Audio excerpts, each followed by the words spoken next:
Have you ever looked at a child and felt, there is something special here, but I cannot explain it clearly? You see the sensitivity, you see the intelligence, you see the creativity, you see the way this child observes people, reacts to criticism, asks deeper questions, or absorbs the emotional atmosphere of a room. But the world gives you only shallow labels. Good in studies, creative child, too sensitive, smart but distracted, talented but inconsistent.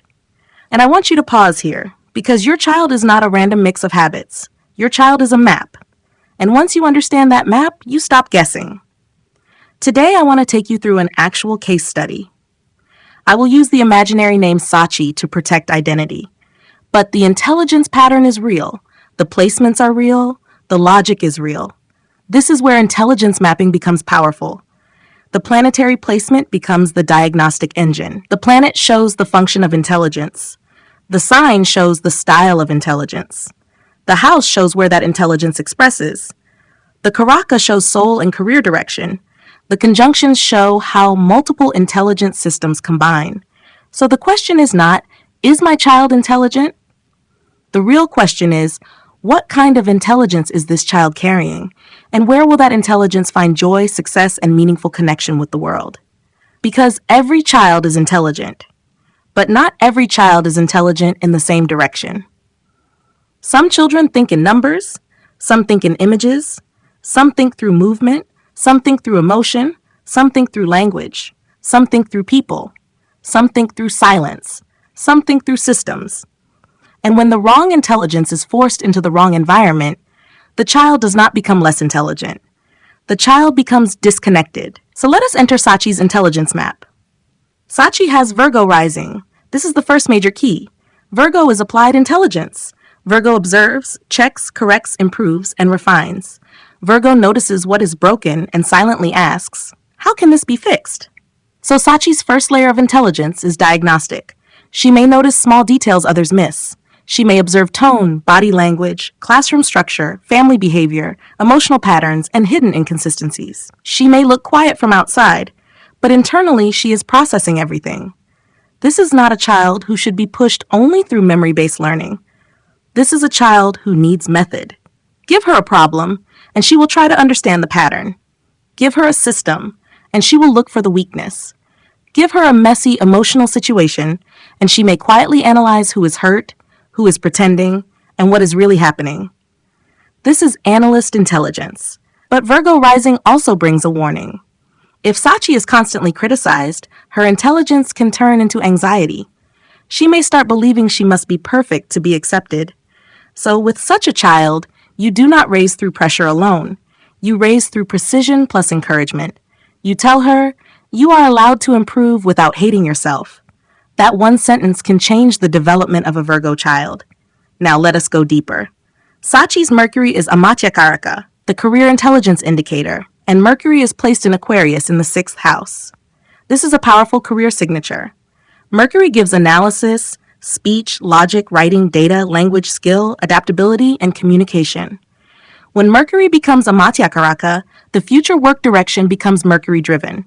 So Sachi's career intelligence needs thinking. It needs solving. It needs communicating. It needs systems. It needs patterns. Now place Mercury in Aquarius. Aquarius is future-facing, technological, reformist, innovative, data-oriented, and humanitarian. It thinks in networks, systems, communities, technology, and social improvement. Then place it in the 6th house. The 6th house is problem-solving, correction, service, work, health, routines, improvement, and daily practical challenges. Now combine all three. Mercury as career intelligence, Aquarius as systems and innovation, 6th house as service and problem-solving. This is not random. This is a child who may do very well in fields where intelligence is used to improve human systems. This can become psychology. This can become UX research.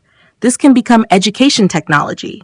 This can become behavioral science. This can become health tech. This can become data analysis. This can become counseling systems. This can become writing, strategy, AI, social impact design, or human-centered innovation. This is why intelligence mapping is superior and direct. It does not divide your child into outdated boxes like science, commerce, arts. It asks, what is the operating function of the mind? Sachi's Mercury says, I understand through analysis. Aquarius says, I want to improve systems. The sixth house says, give me a real problem to solve. Karaka says, this connects to future work. So if you put this child in an environment of only memorization, she may lose interest.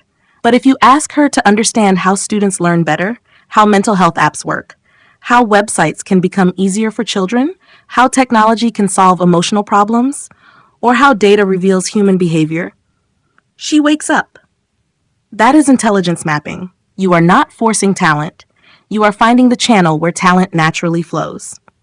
Now let us move to the soul planet. Sachi's Mars is at Karaka, and Mars is placed in Pisces in the 7th house. Karaka shows the soul's deeper desire. Mars as Karaka gives drive, action, courage, initiative, logic, and the need to act. But Mars is in Pisces. Pisces gives compassion, imagination, healing, faith, emotional sensitivity, dreams, and spiritual feeling. And Mars is in the 7th house.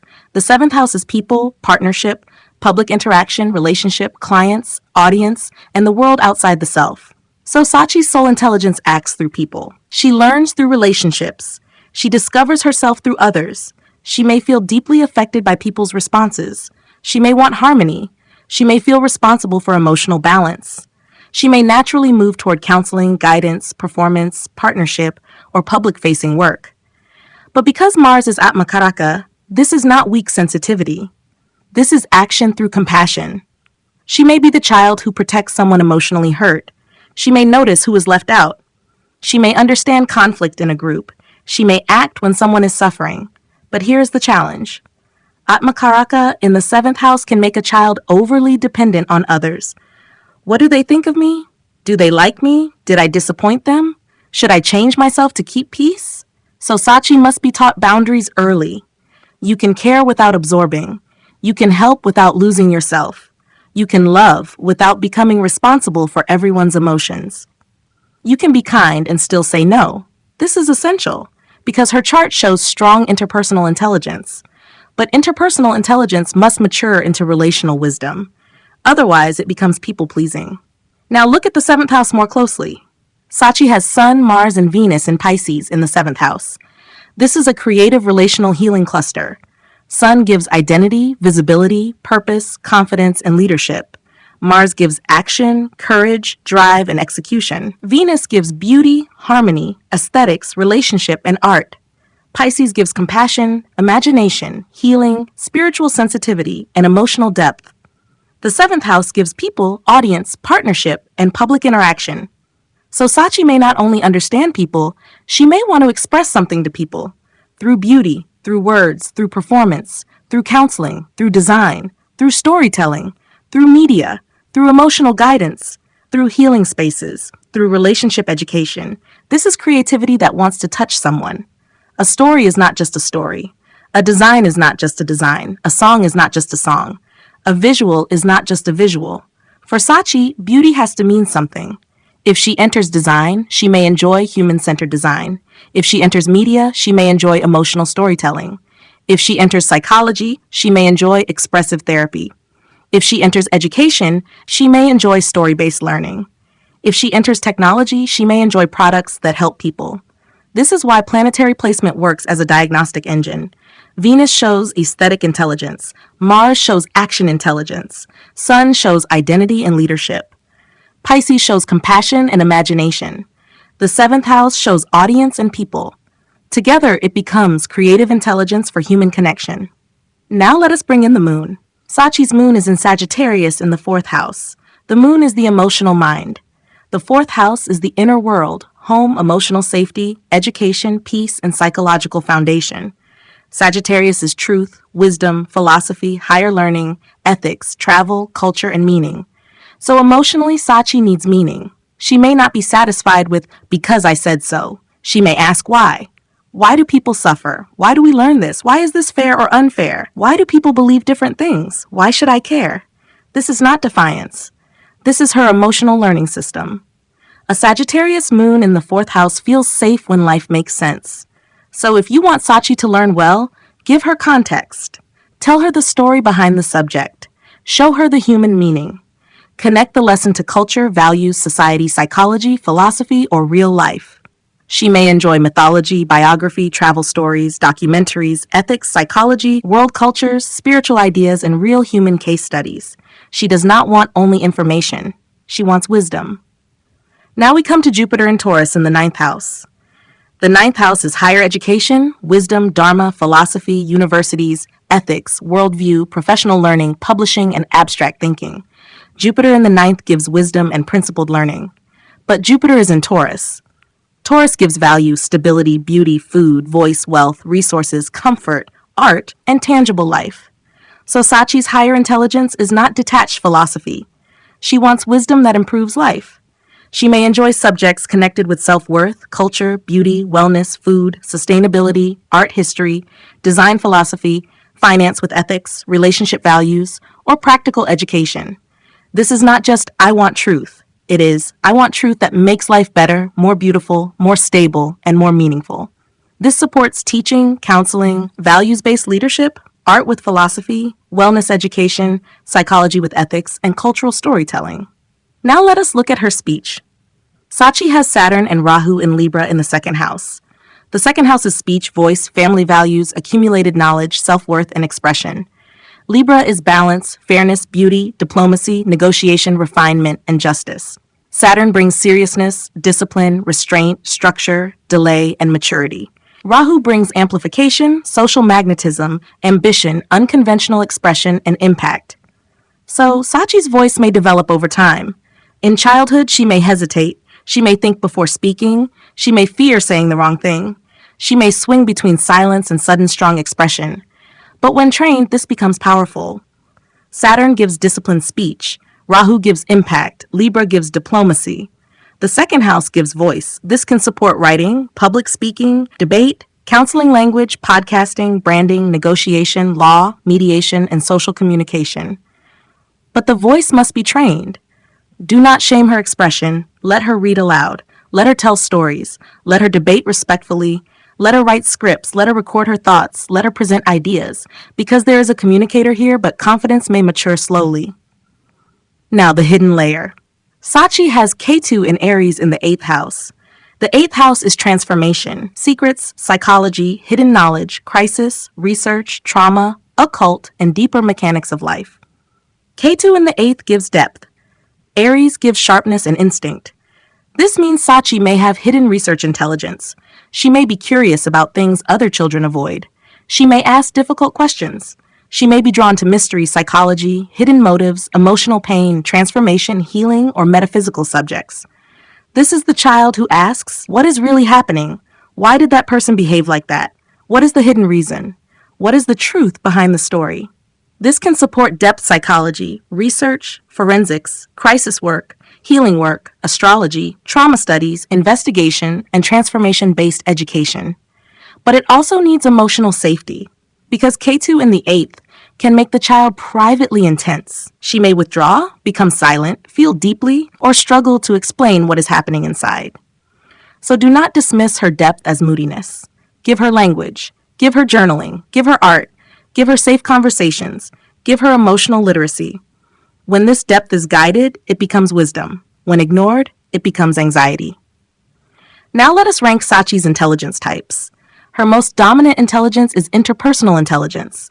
This comes from the 7th house Pisces cluster, Mars Atma Karaka in the 7th, Venus in Pisces, and relationship-centered soul pattern. She understands people. She reads emotional cues. She senses tension. She wants harmony. She connects through compassion, but she must learn boundaries. Her second dominant intelligence is analytical and systems intelligence. Virgo rising plus Mercury Amacha Karaka in Aquarius 6th gives problem solving, data thinking, diagnostics, systems analysis, and service intelligence. Her third intelligence is visual spatial and aesthetic intelligence. Venus in Pisces, Jupiter in Taurus, and Libra in the second house give taste, beauty, visual imagination, design sensitivity, and emotional aesthetics. Her fourth intelligence is existential intelligence. Moon in Sagittarius, Jupiter in the 9th, Pisces emphasis, and Ketu in the 8th create a child who wants meaning, purpose, ethics, philosophy, and deeper truth. Her fifth intelligence is linguistic intelligence. Mercury as Amatya Karaka gives language and communication. Saturn Rahu in the 2nd gives speech power after discipline. Libra gives refinement. Pisces gives emotional tone. Sagittarius gives storytelling through wisdom. Her sixth intelligence is intrapersonal intelligence. She has deep self-reflection potential, but because the Atma Karaka is in the seventh, she must learn to know herself apart from others' expectations. Her seventh intelligence is musical and rhythmic intelligence. Venus in Pisces and the activated second house can give sensitivity to sound, rhythm, poetry, voice, and emotional music. Her eighth intelligence is naturalist intelligence. Virgo, Taurus, Sagittarius, and Ketu give observation, pattern recognition, and interest in living systems, especially if linked to wellness, ecology, food, healing, or education. Her ninth intelligence is bodily kinesthetic intelligence. Mars as Atma Karaka gives action. Mercury in the sixth gives skill refinement, but this may express through dance, theater, yoga, expressive movement, hands-on learning, or performance rather than only competitive sport. Now, what fields of study would suit Sachi? Let me be direct. Do not push this child into a narrow, prestige-driven path just because society says so. This is not a chart that thrives only on status. This is a chart that thrives on meaningful usefulness. The best fields are hybrid. First, psychology and human behavior. Sachi can understand people, emotional patterns, hidden motives, relationships, and healing. She may enjoy child psychology, counseling, behavioral science, educational psychology, relationship psychology, trauma-informed studies, or expressive therapy. Second, UX research and human-centered design. This is an excellent modern pathway. Mercury in Aquarius, sixth, wants systems and problem solving. Venus in Pisces wants beauty and empathy. Virgo rising wants usability and refinement. This can become UX research, UI/UX design, product psychology, education technology, mental health apps, accessibility design, or child-friendly digital products. Third, education, learning design, and child development. Moon in Sagittarius and Jupiter in the ninth love meaningful learning. Mercury can communicate. Pisces can connect emotionally. She may do well in curriculum design, alternative education, learning experience design, emotional intelligence education, or youth coaching. Fourth, communication, media, and storytelling. Saturn Rahu in the second can create a powerful voice over time. Venus in Pisces gives imagination. Sagittarius Moon gives wisdom stories. Mercury gives language. This can support podcasting, script writing, children's content, documentary storytelling, psychology content, brand storytelling, or educational media. Fifth, design, visual arts, film, and creative healing. Venus in Pisces is a strong artistic signature. She may enjoy film, photography, visual communication, animation, graphic design, art therapy, theater, fashion psychology, or healing interiors. Sixth, social impact, law, policy, and ethics. Libra, Aquarius, Sagittarius, and Virgo together can create a reformer. She may do well in social work, policy, human rights, education policy, mental health advocacy, NGO leadership, mediation, or legal psychology. Seventh, research and depth studies. Ketu in the eighth gives the hidden investigator. This can support research psychology, forensics, consciousness studies, mythology, symbolism, astrology, comparative religion, trauma studies, and deep transformation work. Now ask yourself, would a normal school report tell you this? No. A school report may say good in English, decent in science, needs improvement in maths, participates in activities. But an intelligence map says this child's mind is wired for people, systems, meaning, aesthetics, communication, and healing. That is far more useful. Marks show performance, but intelligence mapping shows design. Marks show what happened in one exam, but planetary intelligence mapping shows the deeper operating system. And when you understand the operating system, you choose better subjects, better hobbies, better mentors, better career direction, and better emotional support. For Sachi, the right environment includes meaningful learning, creative expression, public speaking practice, psychology exposure, design thinking, service projects, emotional boundary training, research assignments, storytelling, and technology with human purpose. What should you avoid? Avoid constant criticism. Avoid emotional shaming. Avoid comparison. Avoid dry mechanical learning without purpose. Avoid ignoring her creative intelligence. Avoid rewarding only marks. Avoid letting her become the emotional caretaker for everyone. Because sensitivity is not weakness. In the right direction, sensitivity becomes counseling intelligence. Imagination becomes design intelligence. Analysis becomes diagnostic intelligence. Speech becomes influence. Compassion becomes leadership. That is what parents need to understand. Your child may not be confused. You may simply be reading the wrong map. This is why astrological intelligence mapping is direct. The planet tells you the function, the sign tells you the style, the house tells you the field, the karaka tells you the direction, the conjunction tells you the blend. The full chart tells you the child's real intelligence ecosystem. Sachi's case shows a child who is not meant to be forced into one narrow identity. She is a relational analyst, a creative healer, a systems thinker, a meaning seeker, a communicator in development, a designer of human connection. And maybe your child has a completely different map. Maybe your child is a technical strategist. Maybe your child is a performer. Maybe your child is a researcher. Maybe your child is a healer. Maybe your child is a business mind. Maybe your child is a futurist. Maybe your child is a philosopher. Maybe your child is a designer. Maybe your child is a leader currently being misunderstood as stubborn. The chart will show it, but only if it is read correctly. So here is my invitation. If you want a deep intelligence map reading, one that works for your child, not against your child, get in touch with me. Let us decode the planetary placement as the diagnostic engine. Let us identify the dominant intelligence types. Let us understand the hidden strengths. Let us see where your child will find joy, study alignment, direction, and real connection with the world. Because your child does not need to become everyone else. Your child needs to become accurate to their own design. And once you see that design clearly, the future stops looking confusing. It starts looking mapped.